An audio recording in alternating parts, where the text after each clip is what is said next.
messieurs, bonsoir, bonjour, ça dépend de l'heure à laquelle vous allez suivre cette belle émission avec votre humble serviteur Ezosé William, le million de la presse, moi les rabots de soirée, oyo naka toujours wana liboso na bino mpona kosepelisa bino mpona kokenda kozwela bino baactualité banews oyo esengeli chaîne na biso Kelly Joyce TV, la chaîne moko éducative oyo papa maman bana bakotala na kimia nyonso. Et là je dis directement bonjour à maman Kelly Joyce Bissika et avec toute sa famille depuis Londres, et pourquoi pas à mon réalisateur privé personnel Rachidi, mon bel amour poussé Balobi, la taille ne fait pas l'homme. Je dis merci à Richard Moulin depuis Londres, mon grand frère propre, et autrement dit mon sponsor, et pourquoi pas à ma copine privée et personnelle, Tatiana, la femme de quelqu'un depuis États-Unis d'Amérique. Balobi, famille surtout, nous sommes appelés bino ba mbote ba biboza ebele et ça quand bien temps on a mona kabino tant to komara na kata groupe et ça la biso ba bien balobi lelo nazanga imo côté nazali na confrère na ngai na inande konanga auto komeka un peu ko sala analyse na makambo passé na kati na monde na biso ya YouTube ba youtubeurs ba lingi nini to moni ba comédien ko bomana. Tout le monde veut côté la musique qui peut qu'on a plutôt pas d'habiter c'est vraiment topé c'est la moto et là je dis directement à mon réalisateur à fond de la caméra pour nous inviter nanga ya mokolo ya lelo, et là je dis directement bonjour à mon invité. Bonjour les chers William, boni frère. Ça va, bonne santé, boni le lingue au côté vraiment 2022. Ouais, Dieu fait grâce et nous sommes là.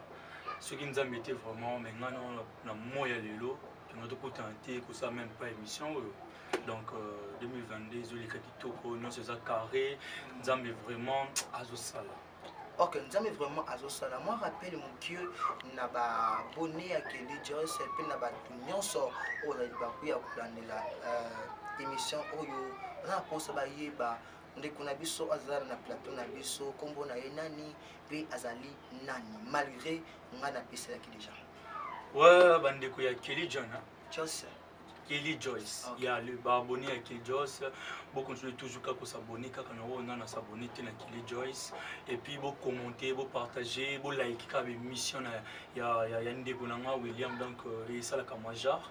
Ben en fait moi je suis Mano Massamouna, autrement dit Mam Sabilleur, le petit de la presse, je suis chroniqueur aussi, donc c'est tout. Ok. Tout le monde est vraiment la carte à YouTube. En 2021, tout le monde est Kobendana, Oyo Asalabo écoute na biso ba chroniqueur, Oyo Asalabo écoute ba comédien. Le corona en 2021, na carte à côté ya ba musicien, tout le monde qui a en beauté. Tant que chroniqueur, tant que analyste au kokini ni kosala ko sa synthèse na makambo e pasaki na 2021 ko sa synthèse ndeni. Bon en fait pour la mai en 2021 la monde m'a mené ma vie. Côté musique et surtout côté on se bat comédien. Dans en général basse fait mi balle. En fait un moi côté qui un qui m'a casse surtout pas comédienne, on a vraiment poison, on a vraiment balle ensemble, on a vraiment ça or que c'est pas bien. Là déjà tout ça de tout c'est le moins déjà pour régner en biseau, tout ça déjà uni, tout ça dans la TV, dans YouTube qui nous a entre biseau. Pourquoi que ça dans ma vie? Pourquoi qu'on finit dans YouTube? Pour que na écran na TV pour finir na pour buzoba et sans sensité là tout ça les net aux de mon chroniqueur mais qui est au na chaîne YouTube ça la émission jamais les comme moi notre gros bébé pour aller à la chroniqueur té tout ba chroniqueur pour bien avoir chroniqueur pour aller à la artiste comédien artiste musicien kubo mona au finir na nini balobi très bien que YouTube est à parqueté, YouTube est à église. YouTube est à parqueté, les églises. Pour y être pas sur YouTube. Mais le lobby est que les babes à parqueté, les églises. les caca pour finir à mouton pour abaisser mouton pour ma maison ça sera réputation na le bi bon côté là tous les canaux YouTube tous les cas pour te passer par conseil pour nous pour total sur la TV non na écran papa on va na ban na hôtel ba émission aye mon que non mouton les qui active va finir voilà nous autres là ça m'a connaît ça va boy on va na ngai moi on la zemi voilà tu vois que et ça m'a bien été même ça déjà parquet au vendin le mutu vérité non ah mutu boy ma mutu ça les a bien été tika ça la besoin ça boy c'est que mutu boy le moi il peut casser tout c'est le scénario bon c'est pas bien n'a été chose pour moi qui va différence voilà comme on a parquet c'est que le c'est mutu vérité mais choqué c'est vérité quand on va besoin de salité voilà et ça dit que aya fini de sexe na et tout tu vas vivre prévenir à salité à l'obéon en YouTube on a dit c'est pas propre mais concernant nos pays en 2022 s'il vous plaît là vous avez beaucoup de en 2022 boti qu'on en 2021 nous allons en janvier notre côté février nous allons en janvier vous profitez le 26 le 26 février vous continuez na bisel na binoté bo sorte 2021 vous mettre fin à bizen na bango naza pour le bela vous mettre fin naza moi moké par rapport na bino bela mikolo wana pour tal émission pour loba bo se respecter pour ba respecter bino bo tika buzoba et bien baza ba parents ba bota bebele ba bala et belé ba sama mama minene na ba YouTube mais ba le capable le baka buzoba pour 2022 linga yo maman yo papa makambo yo mona kaki yo ka linga rako ozanga watina makambo kofinga ozanga watina makambo banini soso là au 2020 même sur le but que non ni et pour émission là parce que ce que t'as bien mutu mosusu mona atangeli yango te omoni lokola réseau c'est William na lobaka mosala on a kotonka te pour azangi le mois au sala mais na lekile on a effacer za mutu mosusu abina zanga nga eloko au sala la fond la chaîne nga mona lem so tolo na ngai moi susu ni na ngai misusu bakomi kosala koya mpona kobebisa mosala na biso kobebisa mosala moto azwi temps ya kotangela yango na bacomédien oyo bazalaki mpona kojouer biso toseka bapesa biso éducation moko boye bango mpe bakokoti mpe nini na mosala.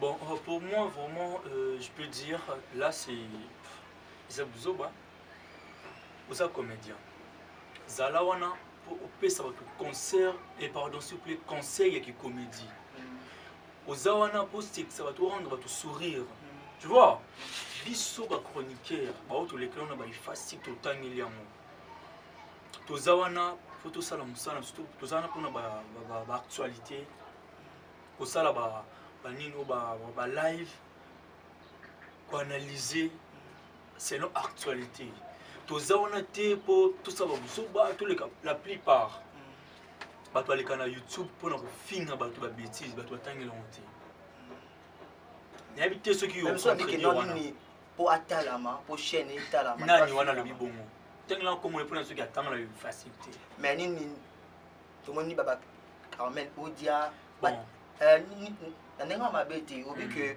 bato o ni bazo fingisa mosala biso ko bafinga ka trop eza nango ni ko finga te quoi Carmel Odia atangela yango te ba fivete wana nyonso ba malika atangela yango te yona zolo bana ba vina bango te na vana la na YouTube na ba vina bango mais c'est que si on zamba comme likolo na mo batangela yango te pour moto ebi ki a foutu là qui journalisme mbongo na ye abi ki un jour na comme journaliste chroniqueur ou chroniqueuse jamais ko le kana na YouTube pour avoir nos filles en écart mutu ba bêtise intellectuel totalement to simba big tu vois jamais mutu foutu non bandela jamais mutu foutu mboni na ifasi to quelque wapi ayaka na YouTube a nos filles en mutu c'est lo ba bêtise o espère pas que ça ya nzoto ba sexe c'est katangela onti mais ce moment mutu aliki abandi ko lwa ma réalité ma be o ba sala c'est que monde qui appelle ça musala na ye valeur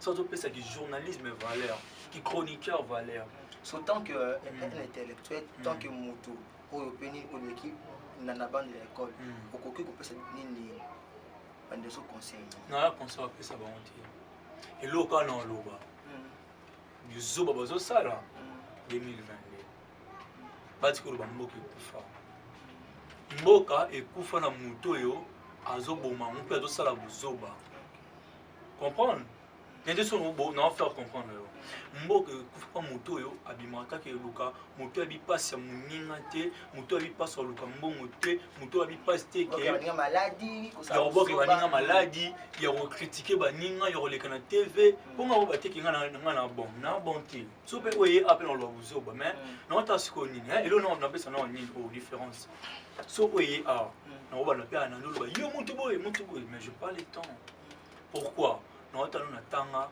naza intellectuel naleka na bande de l'école respect nanga valeur na mipesaka teke na mwa moke comprendre place nanga na conseil apesa bango te batikaka nde kobotela bato maladi kotonga bato kofinga bato kotyola bato ye oyo azalaka lelo te elle ne pas véhiculer ça n'a pas de sens mais actualité moko bozotambola mikolo oyo nayebi te soki vraiment ozwi mpe temps ya kolanda yango vekisi nzora na poto bato ebele ebetisi bango bakutu omoni sankara alobi pourquoi kaka kisi nzora bato bazalaki ebele ya komema na poto héritier wata pourquoi omemi kaka kisi nzora ntango yo okaki sango wana to ntango otalaki yango vie nzora oyo alota poto ntango azotravaille atravaille pa bato ebele oyo nini asali tuki po bamemi na poto bamemi te mais héritier wata amemi na poto ntango okaki sango wana esalaki onene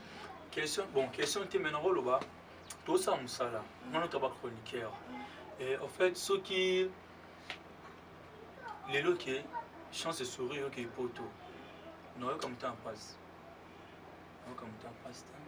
et pourquoi ce qu'on vient Nzora à Nyo comment quartier latin wapi à Fingama à Betama que je peux dire bengana ye bakolo orchestre no ebele ba finga basale ba bundela bango mais ba bema poto. Pourquoi pas Gogan, mon tembe, miange mi démon. L'homme est miange mi démon, a memi vient un jour à poto et puis même nous haine. Pourquoi Congolais tout changer mentalité, on a zolo bande on William. Moi la notre sur beza ma casse ba YouTube ba. Tokemba. Oui bien Tokemba. Nous aux enchaîne coup na Joss au bandi ko ça na Joss. Biso auto faut filer.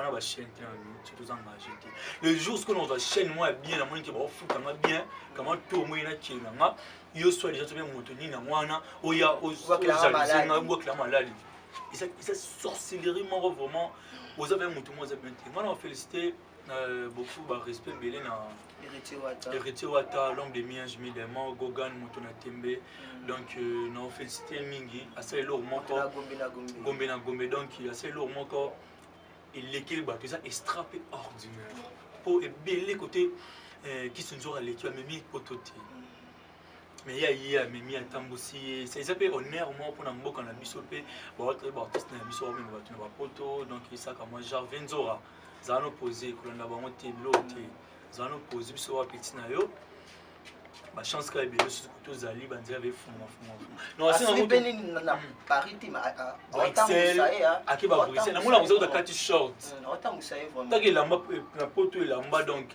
à kati short na Bruxelles autant vous savez vraiment atambusi donc moi non signe pas Gogana pas Gogan tika yo ka vient zo na poto et ça na mwelo te o ba lui mais l'essentiel à kimité et ça on t'embelo te à kimité mais tika na poto azane kuna po awa to ebiti OK teneki un peu nini kozonga moi sima balobi ba musicien oyo so lobi to compter oyo bazo mema ba musicien na bango ba danseuse na bango na poto ba kara mibale totali fali totali pe na héritier wata oyo pe ba kimite bazongi mais yo vous aurez moins de temps à fréquenter merveille à Mato les Cameroun où il y a pas si à Mawa ba musicien na ba danseuse union ba kimi fabrigas tu vois comment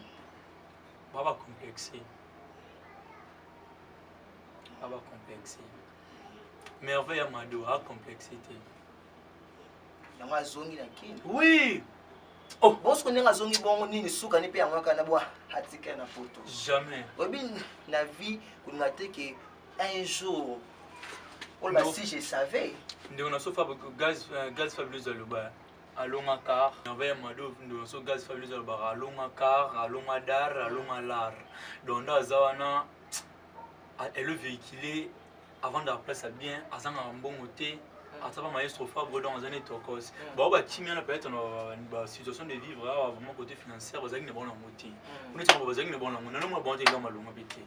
Comprendre? Mais la moi na merveille à mado. Bah il me doit ça faire toi danser zakin et zara y comprendre là. Donc il vraiment des makambo, azane bien, azane va tokos donc à roki maté. Surtout pour ça $10,000 aussi banam. Comprendre? Et donc y a moi. OK. N'habite sur 8 ans comment il y a côté actualité où ma chaîne nyonso mazolo bilengo ya Gabi sœur na biso maman na biso ACP ça biso nando na biso Karine Yamado moi bitumba oyo il paraîtrait ya Gabi na moi discussion abaye que non dans la kisayo na voit que l'homme malade et au tombé pe Karine Yamado ayo rejoindre maladie ya mpesifale soit et raté aux mois et à cause masso mais trouble vraiment et côté c'est déplorable mais à son âme mais ça koufa déjà kala o tilelo famille na ye ezani niko ko regretter pourquoi Diana Makila fut oyo et poitrine tant que analyste likambo oyo okolo ba ndenge nini. Premièrement c'est les passe dans mon thème et à son âme l'actrice Diana Makila et à son âme artiste comédien vraiment bolingisati et ça la passe dans mon qui te envoie ça passe dans mon thème comment on a biso ya Gabi comment on a sœur na biso Karine Yamado et ça la passe parce que le local ceux qui toujours Karine toujours ya Gabi to sanksi bango basala finalement boye ça scandale pour idée ya Karine idée ya Gabi plutôt sanksi bango et ça la ba ça finalement ça scandale et là au moins ça scandale pe bato ba yima on peut continuer pe bongo pourquoi ka kobeba na pourquoi ko fingana ni ba bia Gabi to ko swana ngana yo na zanga mutema betana ngape ndokite na zanga pe na idama loto to swana la longo kuna okusukisa mutema na bimise loko mo wana yo garder loko na mutema na ok non na bossa na mambo et après écoute na ba surpris non mon boy sali que et loko mo betombe sérieux on va jusqu'au réfléchir maintenant ce qu'on comprend réfléchir au bien ah mutu boye pour moi peut-être ton sur la soirée bon ah mutu boye c'est cahier parce que la sauté des exemples na PC mais parce que la raté et on peut se causer puis on a réfléchir que non il faut sur la raté à la kanga isa nga boye atinga malade est-ce que la vie réelle mon colonne moi la muki ata yo moi la muki aux la raison mon quoi ça na tort parce que la discussion na mon colonne parce que bon impoli oui ils a bon même si mon col a débordé, Mikiti ça, le ban est une vérité. Le ban est une vérité, qu'on manquait été. Qu'on manquait été. Comprendre? Qu'on manquait été. Au moins, le bac, les années, Karine Yamado, c'est une grande sœur, s'il vous plaît. Maman Toumba, c'est une grande sœur aussi. Batchana va candidater, Batchana va se réconcilier et puis. Au moins, on a vraiment très bien. Ok, c'est vraiment plaisir pour nous à Koyamba. Confort Nangai, Mano, merci pour accepter l'invitation Nangai. Nous avons un numéro de contact. Ce que vous avez c'est le bois Atami Balé, Tamon Koysalabia. Ouais, merci beaucoup mon frère William pour notre temps au PC Toloba, tout développement Cambo de Lobi. On a PC Mbote Nangai na. Bon, on a un numéro. Mon numéro c'est plus 243 9 77 32 49 27. Plus 243 9 77 32 49 27. On appelle ces mots directement par le boss Ebiatak, Seigneur de la terre, le Seigneur de la terre, full boss Paul Zuri, mon petit sourire. Et puis la personne mot n'a pas Enrico del Congo les boss babino c'est la kaka logement na pour le monde et ça nga moi char et bikaka c'est ton petit Yannick pas social ben je vois que tout Shadrach Moum Sharks. Merci vraiment. Balobi abonné à Kelly Joss, vous s'abonner massivement, c'est votre humble serviteur. Et aussi William, le million de la presse, moi n'est pas beau, tu baby, garçon tatou, mobile à la fossette, garçon séduisant, vous avez toujours wana. Et je dis merci à mon boss, je dis merci à Richard Moulina, ma copine, la femme de quelqu'un de Pétez, et pourquoi pas à Bridju depuis Epen, à Zahawa et famille surtout, je vous en prends beaucoup. Baby Sage King, sagesse. Et pourquoi pas à Patricia Meta. Vous savez, sagesse, c'est Smith. Vous allez et pourquoi pas à Maman Onga. Maman Onga. Vous abonnez massivement, vous serez jamais déçu. Pourquoi pas à mon ami Eden Mandokla Salon, Eden Mandokla. Quant à moi, je vous dis bye bye.